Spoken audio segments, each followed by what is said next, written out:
Hi guys, welcome to our channel. இது ஒரு Sunday busy routine தான். ஃபுல் டே என்ன நடக்குது அப்படிங்கிறத பற்றி இந்த வீடியோவில் பார்க்கலாம். எனக்கு இது ஒரு ஃபஸ்ட்டு ஏதாவது தவறுகள் இருந்தாலும் அதை என்ன ஏதுன்னு கமெண்ட் பண்ணுங்கள், நான் திருத்திக்கிறேன் கண்டிப்பாக. மார்னிங் எழுந்திரிச்சதும் இது பெட்ஷீட்டு இதெல்லாம் இதில் போட்டேன், வாஷிங் மிஷினில் போட்டிருந்தேன். அதெல்லாம் எடுத்து இன்றைக்கி கொஞ்சம் மழை கம்மியாக இருக்க மாதிரி இருந்துச்சுன்னு சொல்லிட்டு காய வச்சுட்டு கீழே வந்து இது பெட்ஷீட்டு வேறு பெட்ஷீட்டு புதுசாக ஒன்று மாற்றிட்டேன். அடுத்து மார்னிங் பிரேக்ஃபாஸ்ட்டு பொங்கல், தேங்காய் சட்னி, பச்சை மிளகா தேங்காய் பொட்டுக்கல்லை வச்சு தேங்காய் சட்னி வச்சேன் பொங்கலுக்கு. பாப்பாவுக்கு வந்து பொங்கல் பிடிக்காது, அதனால் அவளுக்கு வந்து தோசை ஊற்றி கொடுத்தேன். தோசை ஊற்றி அந்த சட்னி சாம்பார் இருந்துச்சு, நேற்று வச்ச சாம்பார், அதனால் அதுக்கு தோசையும் சாம்பாரும் கொடுத்தேன். எங்களுக்கெல்லாம் பொங்கல் சட்னி. மார்னிங் பிரேக்ஃபாஸ்ட் முடிஞ்சிச்சு.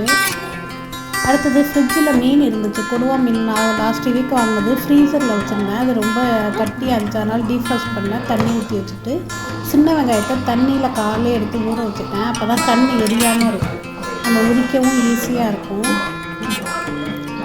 அதனால் வெங்காயத்தை ஊற வச்ச வெங்காயத்தை இப்போ வந்து டிவி பார்த்துக்கிட்டே அதை எல்லாத்தையும் ரெடி பண்ண ஆரம்பித்தேன்.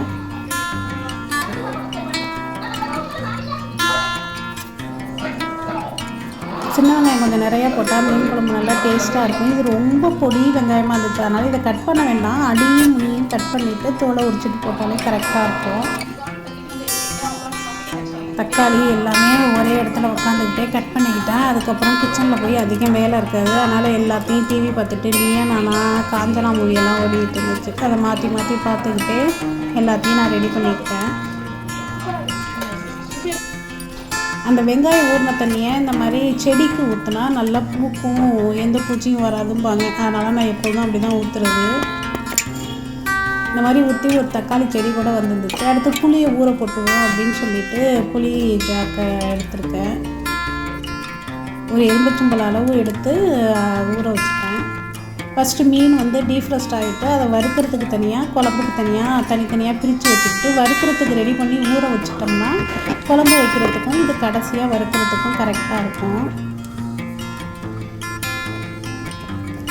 மீன் வறுக்க ஒன்றும் இல்லை, நான் எப்போதுமே மிளகாத்தூள், உப்பு, எண்ணெய் இவ்வளோ தான் ஆட் பண்ணுவேன். இந்த வாழை மீன் அந்த மாதிரி இருந்தால் மட்டும் இஞ்சி பூண்டு சேர்ப்பேன். கருவேப்பிலை தீந்துருச்சு, அதனால் பின்னாடி பக்கமாக வந்து கருவேப்பிலை பறிக்க வந்தேன்.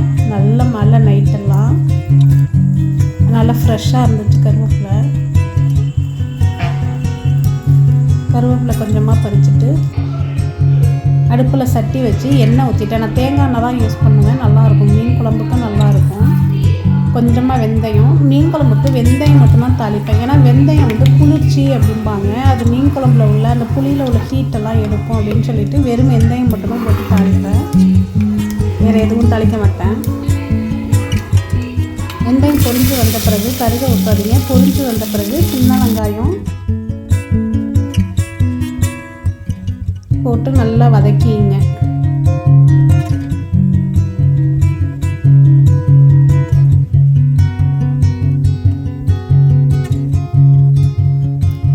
சின்ன வெங்காயம் நல்லா வதங்கின பிறகு கருவேப்பிலையே எதில் போட்டாலும் கிள்ளி போட்டிங்கன்னா நல்லா வாசனையாக இருக்கும், அதனால் கிள்ளி போட்டுக்கிட்டேன்.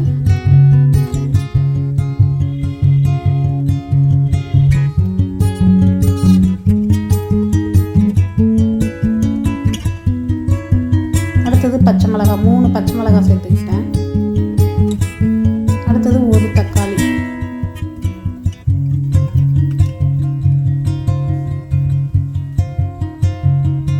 இதை எல்லாத்தையும் நல்லா வதங்குறதுக்கு கல்லுப்பு போட்டால் சீக்கிரம் வதங்கிடும், அதனால் கல்லுப்பு போட்டு நல்லா வதக்கி விட்டுட்டு அடுத்து குழம்புக்கு தேவையான மிளகாய் பொடி வந்து எப்பொழுதுமே 3 ஸ்பூன் போடுவேன். மஞ்சத்தூள் 2 ஸ்பூன் போடுவேன். போட்டு அதை நல்லா வதக்கி விட்டுருங்க. நாங்கள் மஞ்சத்தூள்லேயே மஞ்சள், சோம்பு, ஜீரகம்லாம் போட்டு அரைச்சிடுவோம், அதனால் மற்ற எதுவுமே சேர்க்க வேண்டாம். அதனால தான் நான் குழம்புக்கெல்லாம் மஞ்சத்தூள் சேர்க்குறது இல்லை. மல்லித்தூள்லேயே மஞ்சள் விரலி மஞ்சள் வாங்கி அரைச்சிப்போம். அந்த எண்ணெயிலேயே மிளகாத்தூள் மல்லித்தூளை நல்லா வதக்கி விடுங்க. அந்த வாசனை போகணும். அதுக்கப்புறம் அது கருவாமல் இருக்கிறதுக்கு ஃபஸ்ட்டு கொஞ்சமாக தண்ணி தெளிச்சுக்கிறேன். அடுத்தது புளியை நல்லா கரைச்சிட்டு அதில் ஊற்றியாச்சு.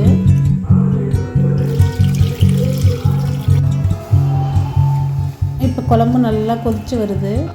இப்போ வெறும் தேங்காய், அதில் எதுவுமே நான் சேர்க்கலை. வெங்காயமோ ஜீரகமோ சோம்பு அந்த மாதிரி எதுவும் சேர்க்காம வெறும் தேங்காய் ஒரு தேங்காவை அரைச்சி ஊற்றியாச்சு. தேங்காய் ஊற்றி குழம்பு நல்லா கொதி வந்துடுச்சு. நல்லா கொதித்த பிறகு மாங்காய், ஒட்டு மாங்காய் வாங்கிட்டு வந்தாங்க, அதை போடுறேன். மாங்காய் போட்டு கொஞ்சம் நேரம் கழித்து குழம்பு மீனை போடுறேன். இதில் நான் அதிகம் பீஸாக போடலை. தலைப்பகுதி அந்த நடு முள்ளு மாதிரி இருக்கும், கொடுவா மீனில், அது மட்டும்தான் இதில் இந்த குழம்புல சேர்க்குறேன்.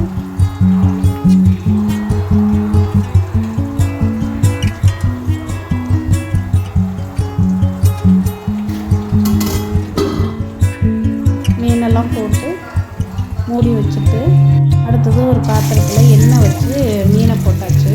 வறுக்கிற மீன் நல்லா ஊறி இருந்துச்சு, அதனால் அதை போட்டேன்.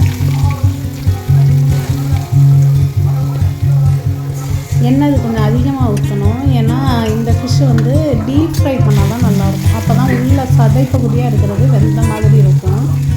அதனால் டீப் ஃப்ரை பண்ணுறேன். மசாலா பிரியாது, நல்லா ஒட்டி இருக்கும். நீங்கள் கொஞ்சோண்டு மசாலாவில் எண்ணெய் சேர்த்துக்கிட்டிங்கன்னா எந்த மசாலாவாக இருந்தாலும் மீனில் நல்லா ஒட்டிக்கும். இந்த சாதத்தை எப்பொழுதுமே வடித்து தான் சாப்பிடுவோம். அதனால் மீன் குழம்புக்கு கொஞ்சம் விதையாக இருக்கணும்பாங்க. அதனால் எடுத்து இது பண்ணி பார்த்துட்டு சாதத்தை வடிச்சிட்டேன். இந்த மீன் ஊரில் நேட்டிவ் பிளேஸ்லேருந்து வந்துச்சு, குளத்து மீன். இதை அப்புறம் மார்க்கெட்டுக்கு கொண்டு போய் கட் பண்ணி கொண்டு வந்துட்டாங்க. அப்போயே மாங்காய், மீன் குழம்புக்கு தேவையானது மாங்காய், தக்காளி, வெங்காயம் இதெல்லாம் வாங்கிட்டு வந்திருக்காங்க. புதினா, கொத்தமல்லி, அந்த வெங்காயம், தக்காளி, இஞ்சி அதெல்லாம் பார்த்துக்கிட்டு வாங்கிட்டு வந்திருக்காங்க. முட்டை ஒரு தட்டு, இது ஒரு 15 நாளைக்கு வரும். இதை காய்கறி எல்லாம் பேக்லேயே வச்சா அழுகிடுன்னு சொல்லிட்டு மூங்கி தட்டில் போட்டேன். அதுக்குள்ளே குழம்பு நல்லா கொதிச்சு வந்துடுச்சு. இந்த மீனும் வறுத்து எடுத்தாச்சு. அடுத்தது அது லஞ்சுக்கு உள்ளதை தனியாக எடுத்து வச்சுட்டு இப்போ இந்த மீனை அலச வந்துட்டேன். இதை க்ளீன் பண்ணி வச்சுட்டோம்னா ஃப்ரீசரில் எடுத்து வச்சிடலாம். அப்புறம் அது சாப்பிட்றதுக்கு அப்புறம் அது ஒரு வேலையாக இருக்குன்னு சொல்லி சாப்பிட்றதுக்கு முன்னாடியே இதெல்லாம் கழுவ ஆரம்பிச்சிட்டேன். மீனில் செனை இருந்துச்சு, அந்த செனையை மட்டும் ஃப்ரீசரில் வச்சா நல்லா இருக்காதுன்னு சொல்லிட்டு செனையை மட்டும் இன்றைக்கே வறுத்தரலாம் அப்படின்னு சொல்லிட்டு செனையை மட்டும் தனியாக எடுத்து வைக்கிறேன்.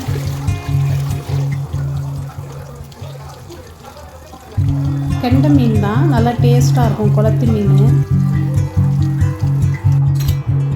மஞ்சத்தூள் கொட்டிக்கிட்டு நல்லா கலந்துக்கிட்டு அதில் இந்த அலசின மீனெல்லாம் 2 வாட்டி அலசிட்டேன் ஏற்கனவே. அந்த மீனை அந்த மஞ்சத்தூள் எடுத்து ஒரு 10 நிமிஷம் ஊற வச்சுட்டேன். ஏன்னா நம்ம ஃப்ரீசரில் வைக்கிறோம், 1 வாரம் யூஸ் பண்ணுவோம். அதனால் மஞ்சத்தூள் போட்டு ஒரு 10 நிமிஷம் ஊற வச்சுட்டு திருப்பி அந்த தண்ணியெல்லாம் வடிகட்டி 3 பாக்ஸ் எடுத்துக்கிட்டேன். 3 நாளைக்கு உள்ள குழம்பு வைக்கிற மாதிரி தனித்தனியாக பிரித்து வச்சுக்கிட்டேன். அப்போ அன்னன்னைக்கு தேவையான பாக்ஸை மட்டும் வெளியில் எடுத்தால் போதும், எல்லா பாக்ஸையும் வெளில எடுக்க வேண்டாம்னு சொல்லிட்டு இருக்கிற மீனை 3 பாக்ஸுக்கு ஒரு நாளைக்கு ஒரு பாக்ஸ் அப்படிங்கிற கணக்கில் 3 பாக்ஸ் எடுத்து வச்சுட்டேன். தலையை, வால், பீஸு இதெல்லாம் 3 பாக்ஸ்லேயும் வர மாதிரி பிரித்து வச்சுருக்கேன். இந்த செனையோட 3 பீஸு டேஸ்ட்டுக்காக எடுத்துக்கிட்டேன். வெறும் மிளகாத்தூள், உப்பு இதே தான் இருக்கும், வேறு எதுவும் நான் சேர்க்கலை. இதை தோசைக்கல்லில் போட்டுக்கிட்டேன். தோசைக்கல்லில் போட்டால் நல்லா டேஸ்ட்டாக இருக்கும். மீனை வறுத்துட்டு அதில் கொஞ்சம் கருவேப்பிலை தூவி விட்டோமே, இல்லை நல்லா வாசனையாக இருக்கும். எண்ணெய் கொஞ்சம் அதிகமாக இருந்துச்சு. அந்த பொடி நல்லாயிருக்கும். அந்த மீன் வறுத்த பொடியை சாதத்தில் பசஞ்சு சாப்பிட்டா சூப்பராக இருக்கும். உங்களுக்கு பிடிக்குமான்னு கமெண்ட் பண்ணுங்கள். அடுத்து செனையை போட்டு அதையும் வறுத்து எடுத்துக்கிட்டேன். இப்போ லஞ்சுக்கு எல்லாத்தையும் எடுத்து வைக்கிறேன். இது கொடுவா மீன் வறுவல், மீன் குழம்பு, கொடுவா மீன் குழம்பு. இது கெண்டை மீன் வறுவல், சாதம். எல்லாம் பசங்கள்லாம் சாப்பிட ஆரம்பிச்சிட்டாங்க. எல்லோரும் நானும் சாப்பிட்டு முடிச்சுட்டு அடுத்தது மேட்ச் பார்க்க ஆரம்பிச்சாச்சு. நேற்றுக்கு இங்கிலாந்துக்கும் பாகிஸ்தானுக்கும் மேட்ச் நடந்துச்சு. இடையில நல்லா மழை. இங்கெல்லாம்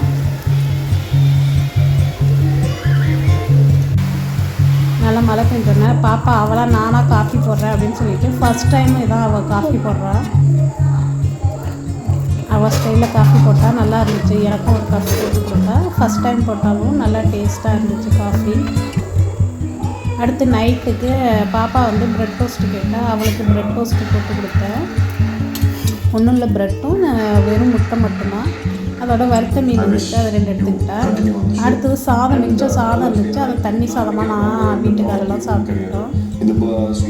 இந்த பிளாக் உங்களுக்கு பிடிச்சிருந்தா லைக் பண்ணுங்கள், ஷேர் பண்ணுங்கள். இதான் நான் வந்து இப்போ தான் ஃபஸ்ட் டைமாக கொஞ்சம் நல்லா வீடியோலாம் போட ஆரம்பிச்சிருக்கேன்.